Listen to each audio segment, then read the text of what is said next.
বিচারের আগেই নিষিদ্ধ করা হয়েছে আওয়ামী লীগকে। এরই ধারাবাহিকতায় পুলিশকে করা হচ্ছে ক্ষমতাহীন, কারণ যে কোনো সময় ডক্টর ইউনূসের কালা পাহাড়রা যাতে আবার পুলিশ হত্যা করতে পারে, যাতে পুলিশ আত্মরক্ষার্থেও গুলি চালাতে না পারে, সেজন্য এই ব্যবস্থা। ভালো তো, ভালো না? আবারও সেই জাতিসংঘ অস্ত্রের দ্বারস্থ হয়েছে ডক্টর ইউনূস। দেশপ্রেমিক সেনাবাহিনী দেশকে এরকম বিপদগ্রস্ত করতে চাইছে না বলে তাদেরকে আবারও জাতিসংঘ দিয়ে চাপ দেওয়া হচ্ছে।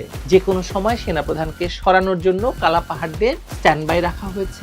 একে যদি আপনি গৃহযুদ্ধ হিসেবে না দেখতে পান, তাহলে হয় আপনি জানেন না কাকে গৃহযুদ্ধ বলে, না হয় আপনি এই গৃহযুদ্ধের একটি পক্ষ।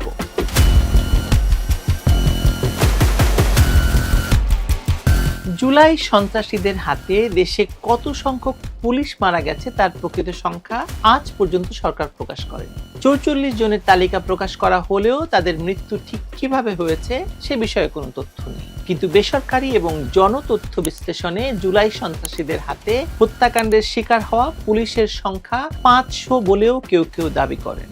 এখন যেহেতু দেশে সাংবাদিকতা নেই, কার্যকর গণমাধ্যম নেই, সেহেতু কত সংখ্যক পুলিশকে কিভাবে হত্যা করা হয়েছিল সে বিষয়ে প্রকৃত কোনো তথ্য কারো কাছে আসলে নেই। বাংলাদেশের প্রধান দুই বাংলা ও ইংরেজি পত্রিকার ইনভেস্টিগেটিভ জার্নালিস্টদের কেউ এ বিষয়ে এখন আর আগ্রহী হবেন না, কারণ তাদেরকে সেজন্য তৈরি করা হয়নি। তাছাড়া এখন তো আর গোয়েন্দা দপ্তর থেকে তথ্য সাপ্লাইয়ের প্রয়োজন নেই। এটা তো আওয়ামী লীগের আমল না যে গোয়েন্দা দপ্তর থেকেই সরকারের বিরুদ্ধে তথ্য সাপ্লাই দেওয়া হবে আর সেগুলোই ইনভেস্টিগেটিভ জার্নালিজমের উদাহরণ হিসাবে পত্রিকায় ছেপে পুরস্কার দিয়ে দেওয়া হবে, বিদেশে সেমিনারে ডাকা হবে। আওয়ামী লীগ এই ফাঁদে পা দিয়েছিল এবং সাংবাদিকদের গ্রেপ্তার করে কিংবা দলীয় ক্যাডার দিয়ে আক্রমণ করে বিশ্বের সামনে নিন্দনীয় হয়েছিল। এ সরকার তো সেটা করবে না, করার প্রয়োজনও নেই। তো সেই পুলিশের হাত থেকে এখন মারণাস্ত্র কেড়ে নেওয়া হচ্ছে। গভীর রাতের স্বরাষ্ট্র উপদেষ্টা জানিয়েছেন যে পুলিশের হাতে রাইফেল, সাবমেশিন গান বা পিস্তল না রাখার সিদ্ধান্ত নিয়েছে সরকার। পুলিশ সংস্কার কমিশন সহ সকল পক্ষ থেকেই নাকি এরকম সিদ্ধান্ত এসেছে। হবেও বা, কারণ জুলাই সন্ত্রাসীরা এখন ক্ষমতায়। ফলে কখনো যদি পুলিশ তাদের বাহিনীর সদস্যদের হত্যার প্রতিশোধ নিতে বিদ্রোহ করে বসে, মানে পুলিশের বিদ্রোহ করে বসার তো অস্বাভাবিক নয়। এই ভয় সারাক্ষণ তাদের তাড়া করে, আর ভয় থেকে এরকম হঠকারী সিদ্ধান্ত। এতগুলো পুলিশ সদস্যকে নৃশংসভাবে হত্যার ঘটনা ঘটেছে, হত্যাকারীদের রাষ্ট্র ইনডেমনিটি দিয়েছে, হত্যাকারীদের বিচার করা যাবে না, জানাও যাবে না কারা পুলিশকে হত্যা করেছিল। অথচ দেখুন এখনো জানা যায়নি জুলাই সন্ত্রাস চলাকালে কতজন নিহত হয়েছে।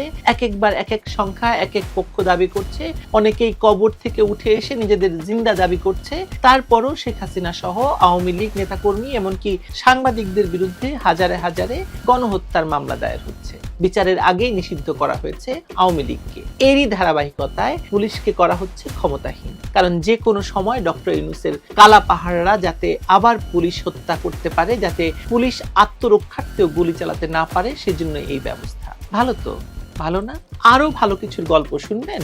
শোনাই, শুনুন। ডক্টর ইউনূস মিয়ানমারের বিদ্রোহী আরাকান আর্মির কাছে আমেরিকান অস্ত্র পৌঁছে দেওয়ার জন্য মানবিক করিডোর দেওয়ার সিদ্ধান্ত নিয়েছে। তার পররাষ্ট্র সচিব সাংবাদিক সম্মেলন করে রীতিমতো জোর দিয়ে বলেছিলেন যে তাদের সরকার মানবিক করিডোর দিতে বাধ্য হয়েছে। কিন্তু বাংলাদেশ যে সত্যি মিয়ানমারকে মানবিক করিডোরের নামে অস্ত্র পরিবহনের জন্য করিডোর দিয়েছে, তাতে দেশি বিদেশি কোনো পর্যবেক্ষকই সন্দেহ করছেন না। ইতোমধ্যে দেশে অস্ত্রের চালানো এসেছে এবং বাংলাদেশে যে বিদেশিদের আনাগোনা বেড়ে গেছে সে কথা মুখ ফসকে বলে ফেলেছেন বিএনপি নেতা মির্জা আব্বাসও। অন্যদিকে মিয়ানমারকে করিডোর দিয়ে বাংলাদেশের জাতীয় নিরাপত্তা বিঘ্নিত করার জন্য রাতারাতি নিরাপত্তা উপদেষ্টা নিয়োগ দেওয়া হলেও সেই উপদেষ্টার সঙ্গে সেনাবাহিনীর বৈঠক যে সুখকর ছিল না বা হয়নি তা বিগত কয়েকদিন ধরে চলমান গুজব থেকে আজ করা যায়। বাংলাদেশে কোনো ঘটনা ঘটলে সে বিষয়ে গুজব আগে ডালপালা মেলে, আপনিও জানেন আমিও জানি।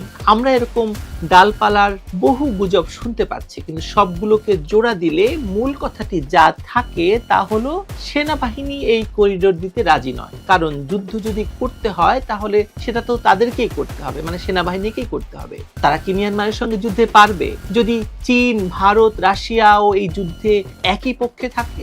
সেনাপ্রধানের রাশিয়া সফর এবং তার পরবর্তীকালে এই করিডোর নিয়ে নেতিবাচক তথ্য সর্বত্র ছড়িয়ে পড়া দেশের ভেতর একটি বিরাট অংশের এই করিডোরের বিরোধিতা প্রমাণ করে যে সেনাবাহিনী তীব্রভাবে এর বিরুদ্ধে অবস্থান গ্রহণ করেছে।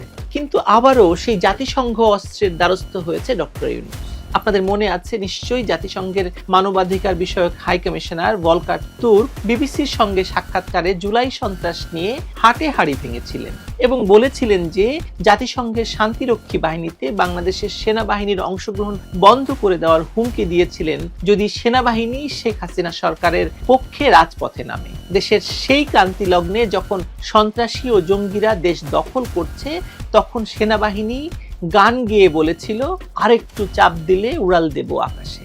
ভাবা যায়? ভাবা যায় না। সন্ত্রাসীরা ক্ষমতা দখল করে এখন আপনার জীবন, আপনার সন্তানের ভবিষ্যৎ নিয়ে ছিনিমিনি খেলছে। এখন আবার যখন বাংলাদেশকে একটি যুদ্ধে টেনে নামানোর জন্য সকল আয়োজন সম্পন্ন করেছে ডক্টর ইউনূস ও তার বিদেশি পার্টনাররা এবং তাতে সম্মত হতে দেশের সেনাবাহিনী গড়িমসি করছে, তখন আবারও জাতিসংঘকে দিয়ে সেনাবাহিনীকে চাপ প্রয়োগের কথা শোনা যাচ্ছে। জাতিসংঘ মহাসচিব এসে নাকি এবার সেনাবাহিনীকে এই চাপ দিয়ে গিয়েছেন। আপাতত দেশের সেনাবাহিনী দুই ভাগে বিভক্ত। এক ভাগ দেশের পক্ষে, স্বাধীনতা এবং সার্বভৌমত্বের পক্ষে অবিচল, আরেক দল নিজেদের বিক্রি করতে প্রস্তুত। বিনিময়ে তারা কি পাবেন জানেন? ওই জাতিসংঘের সামান্য কিছু টাকা আর আরেক দেশের হয়ে প্রক্সি যুদ্ধ চালানোর জন্য বাড়তি কিছু টাকা এবং সুযোগ। আমি দেখতে পাচ্ছি এমনিতেই দেশের মানুষ নিরাপত্তাহীন। একজন পুলিশকে কয়েক লাখ মানুষকে নিরাপত্তা দিতে হয়, অর্থাৎ জনসংখ্যার তুলনায় পুলিশের সংখ্যা নগণ্য। আর জুলাই সন্ত্রাসীরা পুলিশের মনোবল যতটা ভাঙার ইতিমধ্যেই ভেঙে দিয়েছে। দেশ নিমজ্জিত হয়েছে এক ভয়ঙ্কর নিরাপত্তাহীনতায়। এখন যদি পুলিশের হাত থেকে ভয় পাওয়ার মতো অস্ত্র কেড়ে নেওয়া হয়, তাহলে আত্মহত্যার জন্য পুলিশ এই কালাপাহাড়দের সামনে দাঁড়িয়ে দাঁড়িয়ে গান গাওয়া ছাড়া আর কোনো পথ তো তাদের সামনে খোলা থাকবে না। কোন গান কি তারা গাইবে বলুন তো? কে আছো বাঁচাও, এরকম গান? আর তার চেয়েও বড় বিপদ দেখতে পাচ্ছি দেশের সঙ্গে মিয়ানমারের মানবিক করিডোরের নামে, সামরিক করিডোরের নাম দিয়ে অস্ত্র পাচারের রুট উন্মুক্ত করে দিয়ে বাংলাদেশকে যুদ্ধের ভিতর ঠেলে দেওয়ায়। দেশপ্রেমিক সেনাবাহিনী দেশকে এরকম বিপদগ্রস্ত করতে চাইছে না বলে তাদেরকে আবারও জাতিসংঘ দিয়ে চাপ দেওয়া হচ্ছে। যে কোনো সময় সেনাপ্রধানকে সরানোর জন্য কালাপাহাড়দের স্ট্যান্ড বাই রাখা হয়েছে। একে যদি আপনি গৃহযুদ্ধ হিসেবে না দেখতে পান, তাহলে হয় আপনি জানেন না কাকে গৃহযুদ্ধ বলে, না হয় আপনি এই গৃহযুদ্ধের একটি পক্ষ। আমার দেখায় ভুল থাকলে ধরিয়ে দেবেন, কিন্তু বিষয়টি যদি যুক্তি দিয়ে বিচার করেন, আপনিও আমার সঙ্গে একমত হতে দ্বিধা করবেন না। ভালো থাকুন।